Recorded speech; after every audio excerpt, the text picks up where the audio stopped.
அஸ்ஸலாமு அலைக்கும் வரஹமத்துல்லாஹி வபரகாத்துஹு. அல்லாஹுடைய மாபெரும் கிருபையினாலும் ரசூலுல்லாஹி ஸல்லல்லாஹு அலைஹி வஸல்லம் அவர்களுடைய துவா வர்க்கத்தினாலும் அல்ஹம்துலில்லா இதுவரை பல பயான்களை தந்திருக்கின்றேன். அனைவரும் சப்ஸ்கிரைப் செய்து கேட்ட உங்கள் அனைவருக்கும் அல்லாஹு தாலா அதற்குரிய நற்கூலியை தந்தருள்வானாக. உடல் ஆரோக்கியத்தையும் உள்ள நலத்தையும் தந்தருள்வானாக. மேலும் மேலும் அதிகமாக தீனுடைய விஷயங்களை கற்று அதன்படி அமல் செய்யக்கூடிய பாக்கியத்தை அல்லாஹ் நம் அனைவருக்கும் தந்தருள்வானாக. ஆமீன். இன்ஷா அல்லாஹ் இனிமேல் குர்ஆனுடைய தஃப்சீர், அதாவது ஒவ்வொரு ஆயத்துக்களுடைய விளக்கத்தையும் அல்லாஹ் கூறியுள்ள முறைப்படி நாம் தெரிந்து கொள்ள வேண்டும். ஆகவே ஜவாஹிருல் குர்ஆன் தஃப்சீர் குர்ஆனுடைய திருக்குர்ஆனுடைய விளக்கத்தை இன்ஷா அல்லாஹ் இனிமேல் ஒவ்வொரு பகுதிகளாக சிறிது சிறிதாக பார்க்கலாம். பொறுமையோடும் கவனமாகவும் முழு பயானையும் கேட்டு பயனடையுங்கள். மற்றவர்களுக்கும் பகிர்ந்து அல்லாஹ்விடம் நற்கூலியை பெற்றுக்கொள்ளுங்கள். அல்லாஹு தாலா நம் அனைவருக்கும் கற்றதின்படி வாழக்கூடிய பாக்கியத்தை தந்தருள்வானாக. ஆமீன். இன்ஷா அல்லாஹ் இன்று குர்ஆனின் 2வது அத்தியாயமாக சூரத்துல் பக்கரா, இந்த சூறாவினுடைய பொருளை தஃப்சீரை பார்க்கலாம். இந்த சூறாவினுடைய அர்த்தம் பசுமாடு. ஹிஜ்ரத்துக்கு முன்பாக பெற்றது. ஆயத்துக்கள் 286, ருக்கு ஐன்கள் 40 இருக்கின்றது. இன்ஷா அல்லாஹ் சிறிது சிறிதாக நாம் பார்க்கலாம். முதலாவதாக முதல் ஆயத்தினுடைய 2வது ஆயத்தினுடைய தஃப்சீரை பார்க்கலாம். பிஸ்மில்லாஹிர் ரஹ்மானிர் ரஹீம். அலிஃப் லாம் மீம். இந்த அரபி மொழி எழுத்துக்களுடைய நெடுங்கணக்கு வரிசையில் உள்ள 3 தனித்தனி எழுத்துக்களின் பெயர்களாகும். சூரத்துல் பக்கரா அத்தியாயத்தினுடைய முதல் வசனமாக அமைந்துள்ள இந்த எழுத்துக்களுக்கு திட்டவட்டமான பொருளாக எவரும் கூறவில்லை. இதனாலேயே இவை போன்ற பல வசனங்களுக்கு விளக்கம் எழுதும் பொழுது இதில் அல்லாஹ் என்ன கருத்தை வைத்திருக்கின்றான் என்பதை அவனே அறிவான் என்றே பெரும்பாலான விரிவுரையாளர்கள் கூறியிருக்கின்றார்கள். இருந்தாலும் சிலர் இதற்குரிய பொருட்களை அனுமானிக்கின்றார்கள். நபித்தோழர் இப்னு அப்பாஸ் ரலியல்லாஹு அன்ஹு அவர்கள் தெரிவிக்கின்றார்கள், பைலாவி என்ற விரிவுரையில் ஒரு கருத்து கூறப்படுகிறது. அதாவது இந்த 3 எழுத்துக்களும் 3 சொற்களுடைய சுருக்கமாகும் எனலாம். அலிஃப் என்பது அல்லாஹ்வையும், லாம் என்பது ஜிப்ராயில் அலைஹிவஸல்லம் அவர்களையும், மீம் என்பது முஹம்மது ஸல்லல்லாஹு அலைஹி வஸல்லம் அவர்களையும் குறிக்கும். இந்த வேதம் ஏக இறைவனான அல்லாஹ்விடமிருந்து வானவீர் ஜிப்ரீல் அலைஹிவஸல்லம் அவர்கள் வழியாக இறுதி தூதர் அண்ணல் நபி ஸல்லல்லாஹு அலைஹி வஸல்லம் அவர்களுக்கு அருளப்பெற்றது என்று பொருள்படும். மேலும் அன அல்லாஹு ஆலம், நானே அல்லாஹ், நானே மிக அறிந்தவன் என்றும் பொருள் கொள்ளலாம். ஆதார நூல் தஃப்சீர் இப்னு ஜரீர். இன்னும் சிலர் அலிஃப் லாம் மீம் போன்ற அத்தியாயங்களுடைய தொடக்கத்தில் வருகின்ற எழுத்துக்கோவைகள் அந்த அத்தியாயங்களுடைய பெயர்கள் ஆகும், அல்லது அல்லாஹுடைய பெயர்கள் ஆகும், அல்லது திருக்குர்ஆனுடைய பெயர்கள் ஆகும் என்று கூறுகிறார்கள். இவையெல்லாம் அல்லாஹ் தன் தூதருக்கு அறிவித்த இரகசிய கருத்துக்களாகும் என்று சிலர் சொல்லுகிறார்கள். அரபி மொழியில் எச்சரிக்கை விடுப்பதற்கு சில சங்கேத மொழிகளை பயன்படுத்துவது உண்டு. அதற்கிணங்க இந்த எழுத்துக்களை இங்கே ஆளப்பட்டுள்ள என்பது சிலருடைய கருத்தாகும். தாஹா மற்றும் யாசீன் போன்ற எழுத்துக்கோவைகள் அண்ணல் நபி ஸல்லல்லாஹு அலைஹி வஸல்லம் உடைய பெயர்களாக இருக்கலாம் என்று சிலர் கருதுகிறார்கள். ஆக அறுதியிட்டு இதுதான் பொருள் என்று கூற இயலாது. நூல் தஃப்சீர் பைலாவி. இது முழுமையான வேதம். அல் கிதாப் என்னும் சொல் எழுதப்பெற்ற வேதம் என்று பொருளப்படும். இதன்படி இதுவே எழுதப்பெற்ற வேதம் என்று இந்த வசனத்திற்கு பொருள் விரியும். அல்லாஹு தாலா அண்ணல் நபி ஸல்லல்லாஹு அலைஹி வஸல்லம் அவர்களுக்கு தேவைக்கேற்ப திருக்குர்ஆனுடைய வசனங்களை அருளிக் கொண்டிருந்தான். உடனே தம் தோழர்களை கொண்டு ஒரு எழுத்து கூட விடுபடாதவாறு அதனை அண்ணல் நபி ஸல்லல்லாஹு அலைஹி வஸல்லம் அவர்கள் எழுத செய்வார்கள். ஓலைகள், ஒட்டக எலும்புகள், தோள்கள், மூங்கில் துண்டுகள், இலைகள் முதலான பொருட்களில் திருக்குர்ஆனுடைய வசனங்களை நபித்தோழர்கள் பதிவு செய்து கொள்வார்கள். ஃபத்ஹுல் பாரி 9:11 முன்னுரை காண்க. இவ்வாறு அது மட்டுமல்லாமல் அவற்றை நபித்தோழர்கள் மனனம் செய்தும் வந்தார்கள். பிறகு அனைத்து வசனங்களும் ஒன்று சேரட்டப்பட்டு இன்று வரை நூல் வடிவில் பாதுகாக்கப்பெற்று வருகிறது. ஒரு எழுத்து கூட தவறிவிடாமல் குர்ஆன் பேணி பாதுகாக்கப்பட வேண்டும், மாற்றப்படக்கூடாது என்பதற்காகவே அண்ணல் நபி ஸல்லல்லாஹு அலைஹி வஸல்லம் அவர்கள் தன்னுடைய தோழர்களிடம் திருக்குர்ஆனை மட்டுமே பதிவு செய்யுங்கள், நான் கூறுவதை ஹதீஸ்களை பதிவு செய்யாதீர்கள் என்று கண்டிப்பான உத்தரவு பிறப்பித்திருந்தார்கள். நான் கூறக்கூடிய ஹதீஸ்களை எழுதாதீர்கள் என்று நான் சொன்னவற்றில் குர்ஆன் அல்லாததை எவரும் எழுதியிருந்தால் அதனை அழித்துவிட வேண்டும் என்று அண்ணல் நபி ஸல்லல்லாஹு அலைஹி வஸல்லம் அவர்கள் கூறினார்கள். அறிவிப்பவர் அபூ சயீதுல் குத்ரி ரலியல்லாஹு அன்ஹு. நூல் முஸ்லிம். பாடம் சுஹது. திருக்குர்ஆனுடைய வசனங்களையும் மொழிகளையும் பதிவு செய்ய அனுமதித்தால் இரண்டும் கலந்து குழப்பம் ஏற்பட்டு விடலாம் என்பதே இந்த உத்தரவிற்கு காரணம். முக்கியத்துவத்தை கருதி சில நபிமொழிகளை எழுதி கொள்ள சிலருக்கு அன்னலார் அனுமதி அளித்தார்கள். ஆனால் பொது அனுமதி இல்லை என்பதே இதன் நோக்கமாகும். இதர வேத நூல்களை கண்ணுற்றால் இது எவ்வளவு பெரிய தொலைநோக்கு நடவடிக்கை என்பதை புரிந்து கொள்ள முடியும். இதர வேதங்களில் பதிவாகியிருக்கின்ற கருத்துக்கள் பல இந்த வேதங்களில் அருளப்பெற்ற இறை தூதர்களுடைய கூற்றுகளாக இருப்பதை காண முடிகிறது. இறை தூதர்களிடமிருந்து இந்த கருத்துக்களை செவியேற்ற ஒருவர் அடுத்தவரிடம் கூற, அவர் இன்னொருவரிடம் கூற, இவ்வாறு அந்த கருத்துக்கள் பல காலத்திற்கு பிறகு எழுத்து வடிவம் பெற்று வேத நூல்களிலும் இடம் பிடித்து கொண்டு விட்டன. இதை தூதர்களுடைய சீடர்கள் தெரிவித்த கருத்துக்கள் இவ்விதம் வேத நூல் இடம்பெற்றுவிட்டதால் இந்த வேத நூல்கள் அல்லாஹுடைய கருத்துக்களை முழுமையாக பிரதிபலிக்கவில்லை என்பது தெளிவு. இறை தூதர் ஈசா அலைஹி வஸல்லம் அவர்கள் ஜீசஸ் அவர்களுக்கு வழிபெற்ற அருளப்பெற்றுள்ள இன்ஜீல் என்ற வேதத்திற்கு இந்த நிலைதான் ஏற்பட்டது. விவிலியம் புதிய ஏற்பாடு. நபி ஈசா அலைஹி வஸல்லம் அவருடைய வானில் உயர்த்த பெற்று 300 ஆண்டுகள் கழிந்த பிறகு இன்ஜீல் எழுதப்பட்டது. ஆரம்பமாக அது எந்த மொழியில் எழுதப்பட்டது என்பதை வரலாற்று பூர்வமாக நிரூபிக்கப்படவில்லை.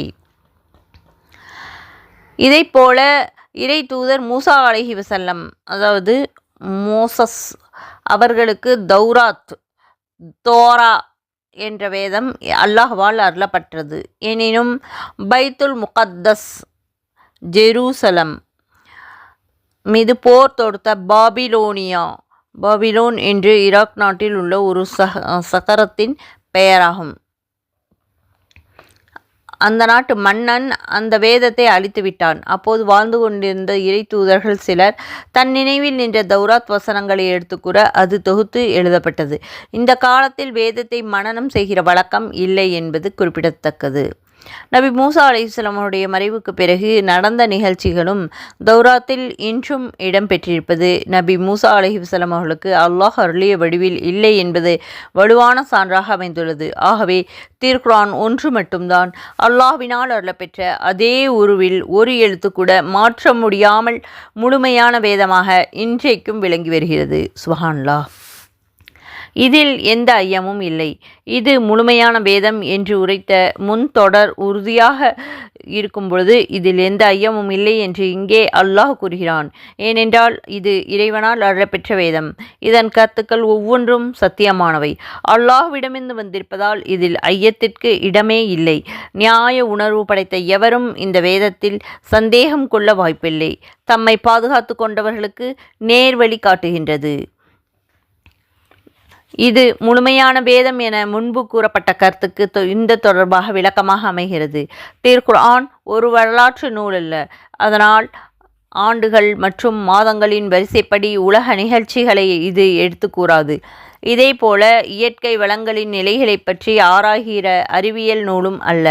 உடல் கூறு பற்றி பேசுகிற மருத்துவ நூலும் அல்ல. மாறாக மனிதர்களுக்கு நேரான வழி இன்னது, தவறான வழி இன்னது என்று பகுத்துரைக்கக்கூடிய வேத நூலே திருக்குர்ஆன் ஆகும். மனிதர்களுக்கு நன்மை தீமையை எடுத்து இயம்பி அவர்களை நல்வழிப்படுத்துவது வேதங்களின் குறிக்கோளாக இருக்க முடியும் என்று கூறி பொதுவாக வேத நூல்கள் அனைத்திற்குமே உரிய இலக்கணத்தை இந்த தொடர் வகுத்து காட்டுகின்றது. திருக்குர்ஆன் பொதுவாக அனைத்து மக்களுக்கும் நேர்வழி காட்டக்கூடியதாக இருந்தாலும் அதன் மூலம் பயன் பெறுபவர்கள் தம்மை பாதுகாத்து கொண்ட முத்தகீன்களே ஆவார்கள். பலரும் நாம் அறிவுரை கூறுவது உண்டு. ஆனால் அனைவரும் அதன் மூலம் பயனடைவார்கள் என்று கூற முடியாது. அறிவுரைகளை ஏற்று தன்னை மாற்றிக்கொள்ள முன் வரக்கூடியவர்களுக்கே அறிவுரை பயன் தரும். இப்படி பயன் அடைபவர்களுக்கே முத்தகீன் என்ற சொல் இங்கே குர்ஆன் கையாண்டிருக்கின்றது.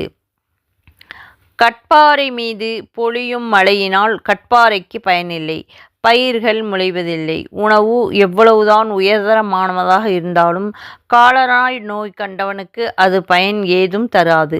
இதைப்போல சீரான சிந்தனை இல்லாதவர்களுக்கு நீதி போதனைகளும் வேத அறிவுரைகளும் பயன் நல்காது போனால் ஆச்சரியப்படுவதற்கு இல்லை. இது வேதத்தின் குறையல்ல, மனிதர்களுடைய குறையே ஆகும். தக்வா என்றால் என்ன? முத்தகீன் என்னும் சொல் தக்வா என்னும் அடி சொல்லிலிருந்து பிறந்த வினையான பெயர் ஆகும். இஸ்லாமிய வழக்கில் தக்வா என்பது மறுமையில் மனிதன் வஞ்சிக்கக்கூடிய வினைகளில் இருந்து அவன் தன்னை பாதுகாத்து கொள்வதும் பொருளில் பயன்படுத்தப்படுகின்றது. இவ்விதம் மனிதன் தன்னை காத்து கொள்வதை மூவகைப்படுத்தலாம். அதில் முதலாவது முத்தகீன்களுக்கு வரையறைகள். ஏக இறைவனுக்கு இணை வைப்பதிலிருந்து நீங்கிக் கொள்வதன் மூலம் நிரந்தர நரக வேதனையிலிருந்து தன்னை மனிதன் பாதுகாத்து கொள்வது. ஏக இறைவனான அல்லாஹ்விற்கு இணை கற்பிப்பது மன்னிக்க முடியாத குற்றமாகும் என அல்லாஹ் தெரிவித்திருக்கின்றான். அல் குர்ஆன் 4வது சூரா 48வது வசனம். நிச்சயமாக அல்லாஹ் தனக்கு இணை வைப்பதை மன்னிக்க மாட்டான். இதை தவிர மற்ற எதையும் தான் நாடியவர்களுக்கு மன்னிப்பான். யார் அல்லாஹுக்கு இணை வைக்கின்றார்களோ அவர்கள் நிச்சயமாக மிகவும் பெரிய பாவத்தை கற்பனை செய்கின்றார்கள். இந்த பெரிய குற்றத்திற்கு நரகத்தில் நிரந்தரமான வேதனை உண்டு.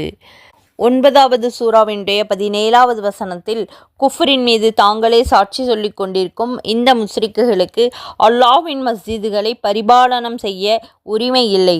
அவர்களுடைய நற்கர்மங்கள் யாவும் பலன் தராமல் அழிந்துவிட்டன.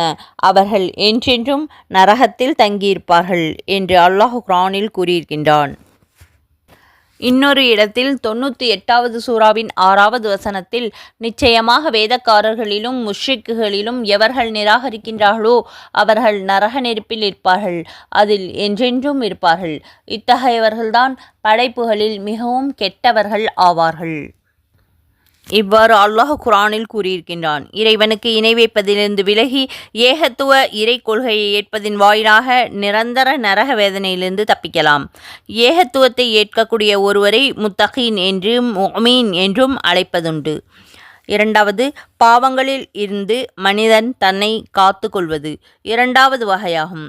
இந்த வகையாக செய்ய வேண்டியவற்றை செய்யாமல் இருப்பதும் பாவமே, செய்யக்கூடாதவற்றை செய்வதும் பாவமே. இந்த 2 வகை பாவங்களிலிருந்தும் விலகிக் கொள்வதால் நரகத்தில் புகுவதிலிருந்து மனிதன் தன்னை காத்து கொள்ள முடியும்.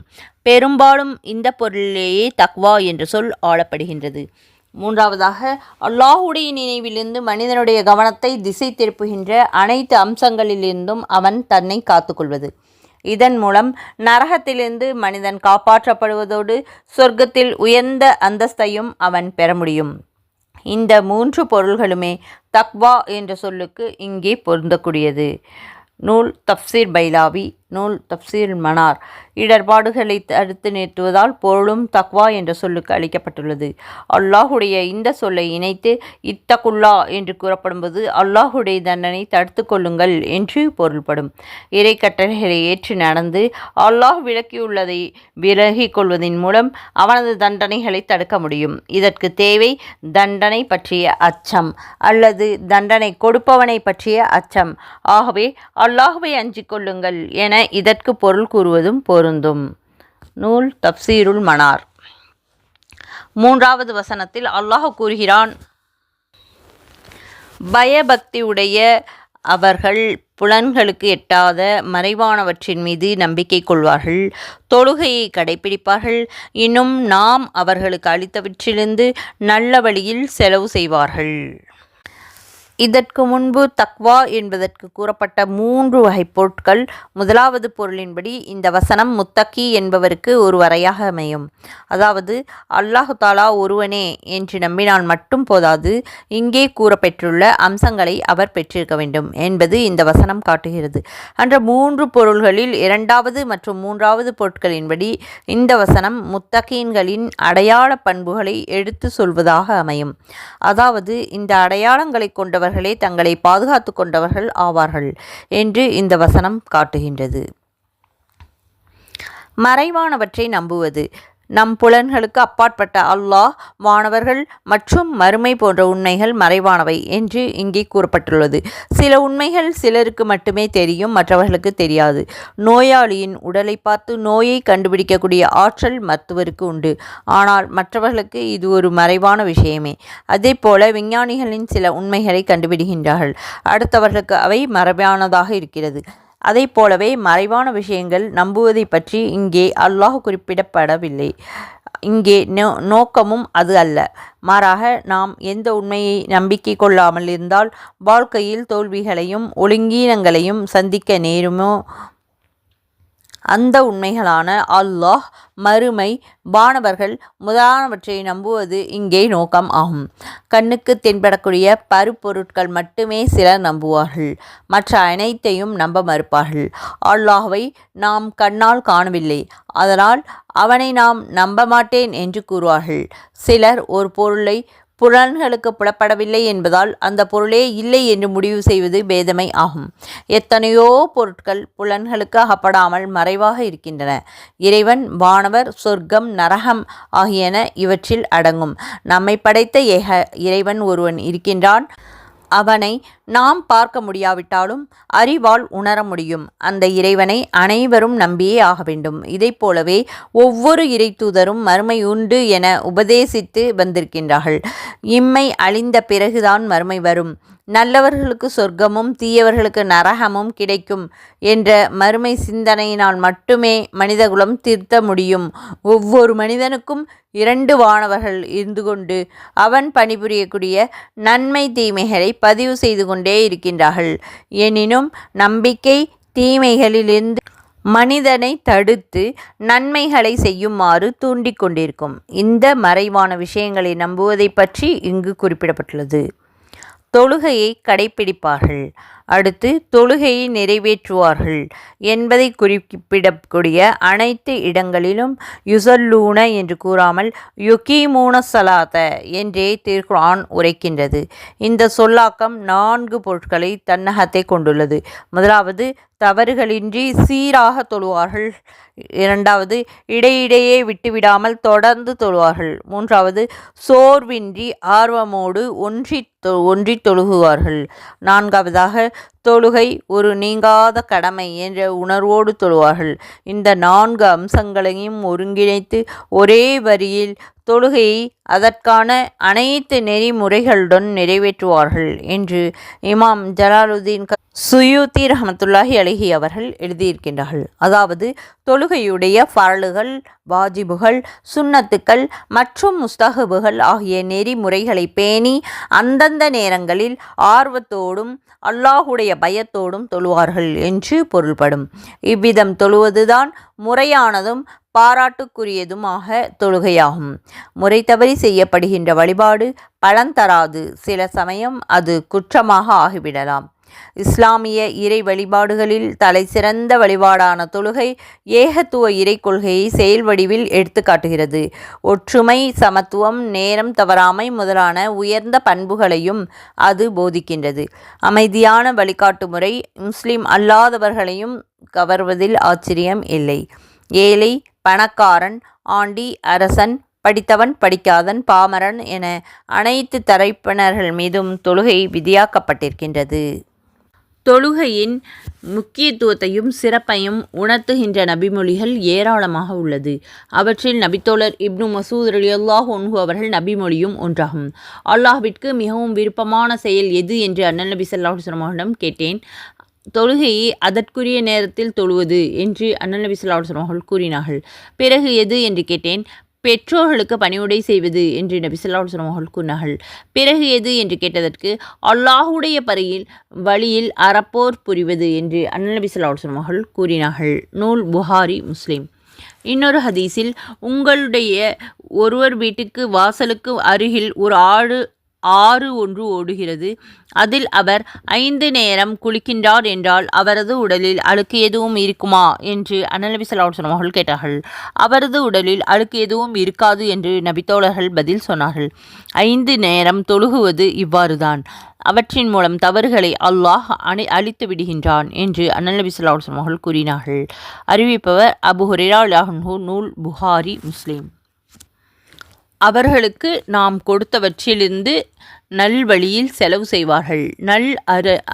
வழியில் அறம் செய்வது, பொருள், கல்வி, மக்கள் முதலான அனைத்து செல்வங்களும் அல்லாஹ் ஈந்தவை ஆகும். இவை அனைத்திலிருந்தும் அல்லாஹ்வுடைய வழியில் உற்றார் உறவினர்கள் மற்றவர்கள் யாவருக்கும் செலவு செய்வதில் இந்த தொடர் குறிக்கின்றது. இவ்விதம் அல்லாஹ்வுடைய பாதையில் நாம் செலவிடுவதற்கு தூண்டுகோலாக அமைவது அனைத்து உடைமைகளுக்கும் அல்லாஹுக்கே சொந்தம் என்ற உணர்வுதான். செல்வத்தை வழங்குவதும் வழங்காமல் இருப்பதும் அல்லாஹுடைய விருப்பம். அல்லாஹுடைய படைப்பு என்ற முறையில் அனைவரும் சமமே. அவ்வாறிருந்தும் சிறப்பாக நமக்கு இந்த செல்வங்களை அல்லாஹ் அளித்திருக்கின்றான். அவன் நினைத்தால் கொடுத்த செல்வத்தை எடுத்துக்கொள்ளவும் முடியும் என்ற உண்மையை உணர்ந்தவர்கள்தான் நல்ல வழியில் தாராளமாக செலவு செய்வார்கள். இங்கே நாம் கொடுத்தவற்றை செலவு செய்வார்கள் என்று கூறாமல் நாம் கொடுத்தவற்றில் இருந்து செலவு செய்வார்கள் என அல்லாஹ் குறிப்பிட்டிருப்பதை கவனிக்க வேண்டும். கையில் உள்ள அனைத்தையும் தானம் செய்துவிட்டு பின்னால் கவலைப்பட்டு கொண்டிருக்க கூடாது. எனவே அல்லாஹ் அருளியுள்ள செல்வத்தில் நமக்கு தேவையானது போக மீதியை தானம் செய்ய வேண்டும் என்பதை வலியுறுத்தவே இவ்வாறு சொல்லாக்கம் தரப்பட்டுள்ளது. இந்த கருத்தை இன்னொரு வசனம் தெளிவுபடுத்துகிறது. அல்லாஹு தஆலா குர்ஆனில் 17வது சூராவின் 29வது வசனத்தில் கூறுகிறான், உலோபியைப் போல எதுவும் வழங்காமல் உம்முடைய கையை உன்னுடைய கழுத்தில் கட்டப்பட்ட கொள்ளதாக ஆக்கிக் கொள்ளாதீர்கள். அன்றியும் அனைத்தையும் செலவழித்து உன்னுடைய கையை ஒரே விரிப்பாக விரித்து விடாதீர்கள். அதனால் நீர் நிந்திக்கப்பட்டவராகவும் கையில் எதுவும் இல்லாமல் துக்கப்பட்டவர்களாகவும் அமைந்து விடுவீர்கள்.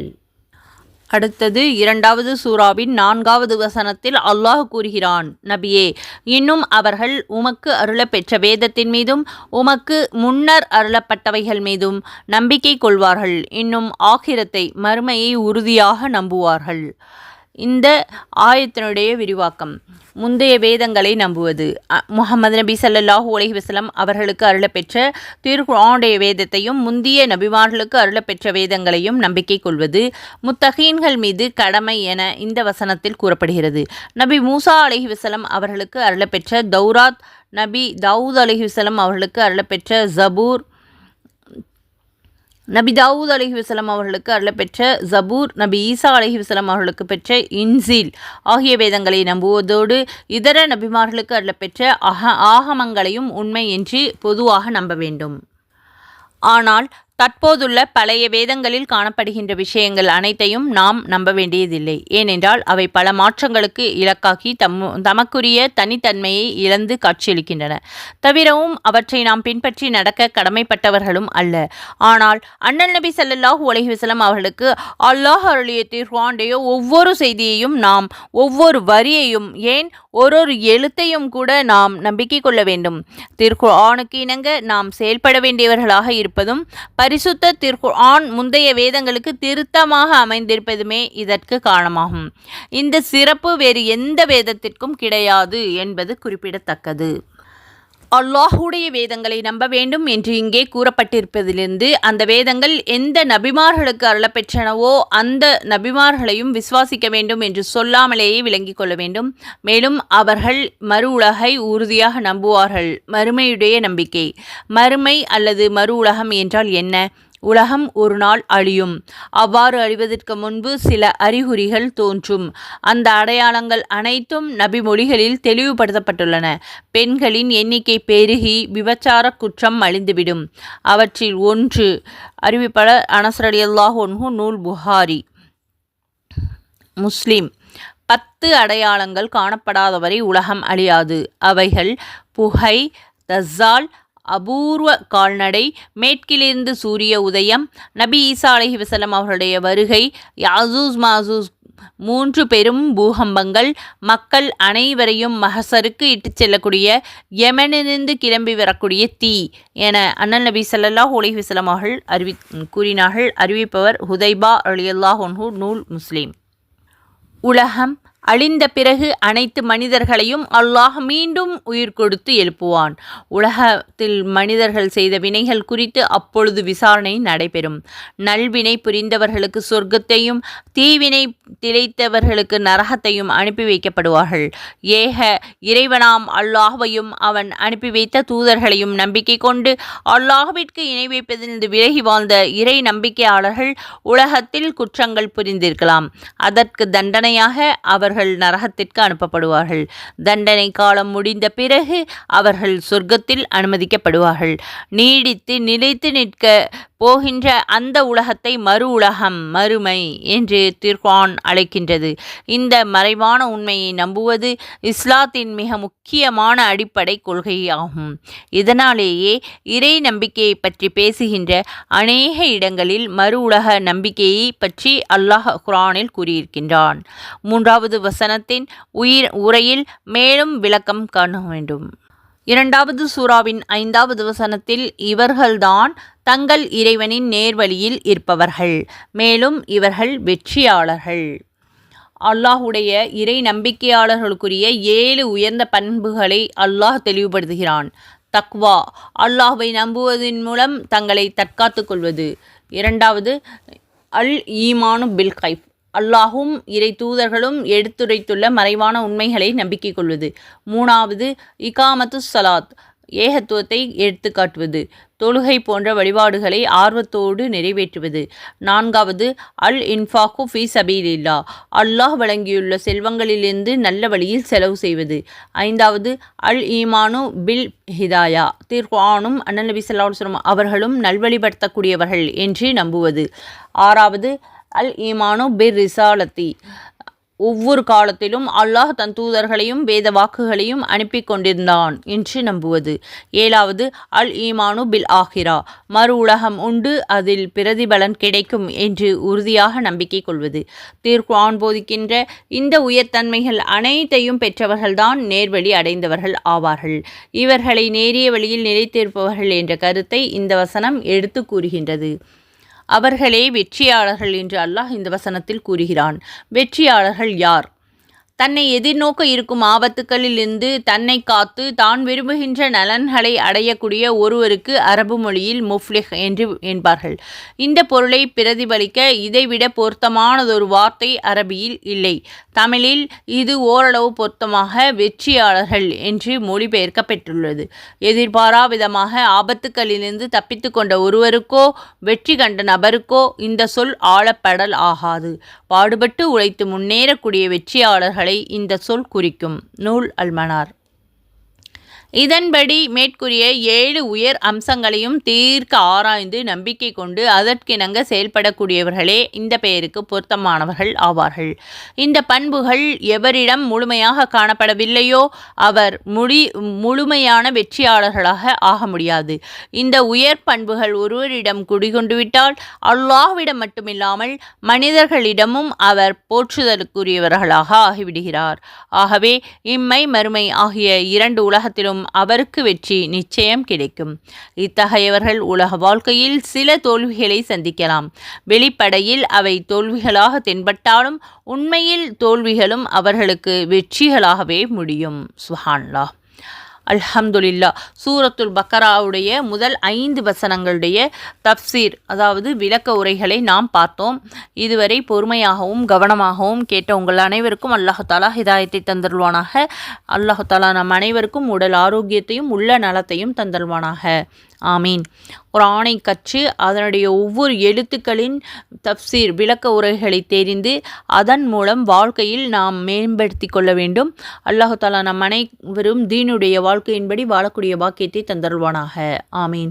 முஹம்மது நபி ஸல்லல்லாஹு அலைஹி வஸல்லம் அவருடைய ஒவ்வொரு ஹதீஸ்களையும் கேட்டு அதன்படி வாழக்கூடிய பாக்கியத்தை தந்தருள்வானாக. ஆமீன். அல்லாஹு தாலா தொழுகையை அந்தந்த நேரத்தில் தொழுகக்கூடிய பாக்கியத்தை நமக்கு தந்தருவானாக. ஆமீன். உள்ளச்சத்தோடும் பயபக்தியோடும் தொழுகக்கூடிய பாக்கியத்தை தந்தருவானாக. ஆமீன். குர்ஆனை கற்று அதன்படி அமல் செய்யக்கூடிய பாக்கியத்தை தந்தருவானாக. ஆமீன். அல்லாஹு தாலா நம் அனைவருக்கும் ஹஜ்ஜை நசீபாக்குவானாக. ஆமீன். சொர்க்கத்தை வாஜிபாக்கி நரகத்தை ஹராமாக்குவானாக. ஆமீன். அல்ஹம்துலில்லா. இதுவரை பொறுமையாக பயான் கேட்டு மற்றும் துஆக்களுக்கு ஆமீன் சொன்ன உங்கள் அனைவருக்கும் அல்லாஹு தாலா அதற்குரிய நட்குழியை தந்தல்வானாக. ஆமீன். தொடர்ந்து பயான் கேட்டு பலனடையுங்கள். குர்ஆனுடைய ஒவ்வொரு எழுத்துக்களுடைய தப்சீரையும் தெரிந்து கொள்ளலாம். ஜஸாக் அல்லாஹு ஹைரன் கசீரா. அஸ்ஸலாமு அலைக்கும் வரஹ்மத்துல்லாஹி வபரகாத்துஹு வ மக்ஃபிரத்துஹு.